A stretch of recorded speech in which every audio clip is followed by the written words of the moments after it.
Today, I bought the LEGO Star Wars Defense of Hoth set. Wow! What do you know?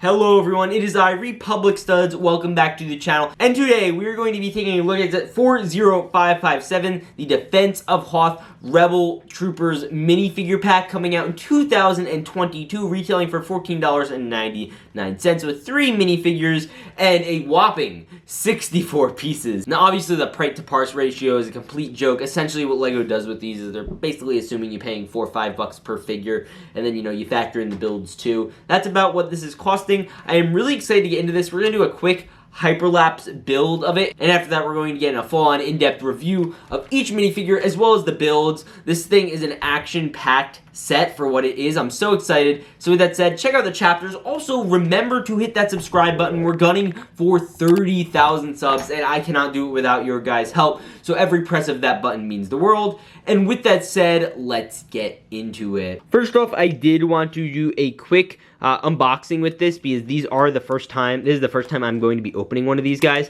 and they do certainly have them packaged weirdly. They start off with this sticker right here, and I don't want to damage the packaging too much, but yeah, with that said, you just kind of do this. There's kind of this flap down here, so you just kind of cut that open, and then like so, I think I have a little flap under here, a piece of tape, and then you just open this up, and then you just kind of pop it open, and then you pull out the little bag in here and the little instruction booklet, and you still have the whole manual available to you right here. Now, let's get into building.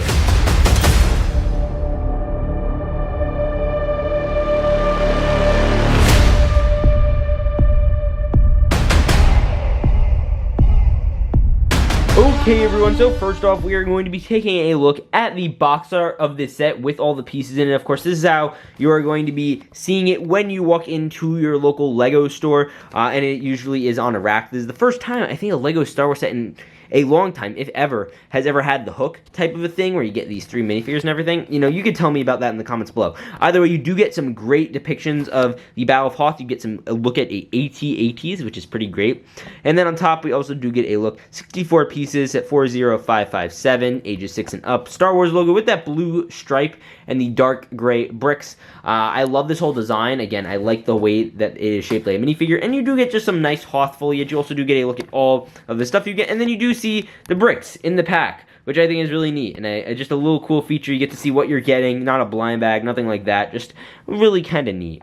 And then here is the back of the box. Now, you do get 2 of the builds. I'm surprised they don't show all 3. You do also get a ton of information. I do not know what this is all in. It feels very fillery. I don't know why it all needs to be there. Then you also do get a look at the 3 minifigures. I love how they're just displayed head on. It looks great. And you also, again, do get that little Disney logo at top. And again, you do get the sad baby logo at the bottom. So that is all very cool. So let's get a look at the amazing, amazing minifig. But first, we have to take a look at the instruction manual. Now, this is very tiny, so you do get, again, that look at that minifigs. Now, the way this works, I mean, it's really self-explanatory. If you can't figure this out, I am very sorry. You do get a little sheet of paper that's all folded up, so you'll never get really a flat one. You do get the little win, a little build. Ironically enough, it doesn't really show you how to build the figures. I guess they kind of expect you to, use your brain and look at the box art, but usually they're more explicit with that type of stuff. So I kind of like that they're trusting that people aren't completely incompetent. And with that being said, also, these are very interchangeable minifigures, so you can really swap them out however you really feel like it. And with that being said, just a nice little build. You do the 2 weapon builds, you do these 2, and then you do the little dish turret, which feels very kind of absent on a lot of the marketing for the set, to be 100% honest. So first up, we're going to be taking a look at the first minifigure. I am naming everyone in this battle pack Jeff. So this is just Jeff.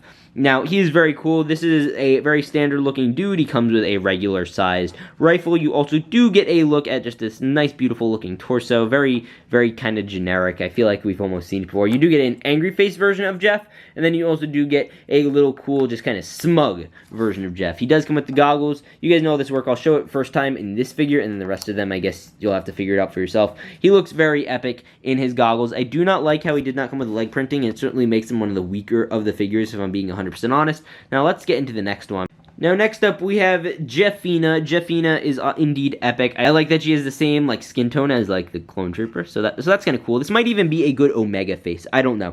Anyway, you do get this great torso, same one on the guy that we're going to be featuring next. You get, again, this long rifle, basic printing, very cool. You do turn it around. There's no secondary face printing, which is kind of odd because we do get them with the other two, so I don't know what the deal with her is. You do get the goggles, you get all the nice printing. If you want a better look at that, there it is. Now, let's get into the next Jeff. Next up, we have Jeff Fos. That's what I'm calling this guy. I don't know. But yeah, he's very cool. I like his little blaster. I like his little binoculars. Obviously, very epic. He's looking out into the world. Although, I wish, and there's just a minor complaint, I would have absolutely loved if we got like one of the ones from the Complete Saga with the guy with the giant mustache. You guys know who I'm talking about.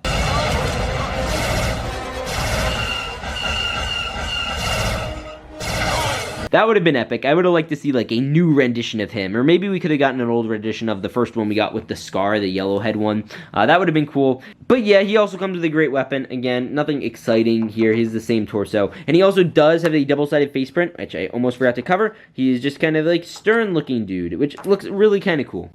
Now, the minifigs all look great, but I will say something I would have much rather had is they do aliens. I wanted aliens so bad. We need more Star Wars aliens, to be 100% honest, and this would have been a great place to do it. They could have done a Duros or a Greedo type. You know, you've seen them all in Battlefront. They're Qualish. They could have done it here, but they didn't, which is mildly disappointing. But, hey, these aren't awful, and I also love this angle of them, by the way. Okay, starting off, we do have the two E-Web type blasters. Obviously, I'm not gonna be honest.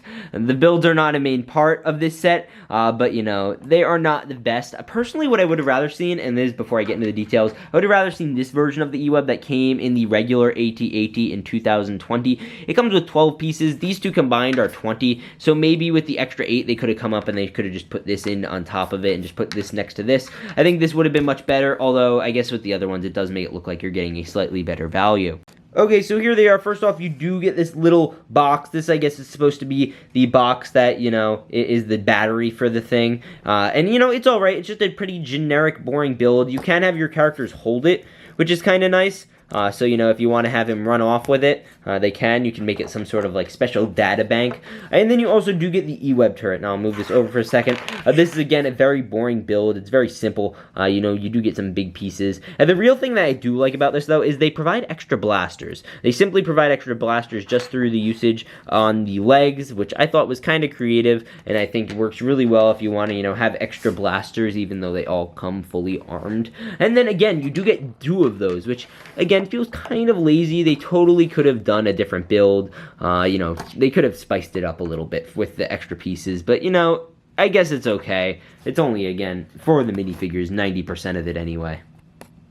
And then again, here is the E-Web turret. A very interesting build. I do like the snow and everything around it. It's just, again, kind of a 50-50 build. You can simply attach your minifigures onto it by just having them hook on. I do like the way that whole system works. It is minifig level, and I'll get to one of the design flaws in a second. But yeah, you could just have them do that, and this is a design flaw. This pops off. It's not very secure on here. It's not very stable. But yeah, if you do want, you hold the platform down, you could spin it around however you may please.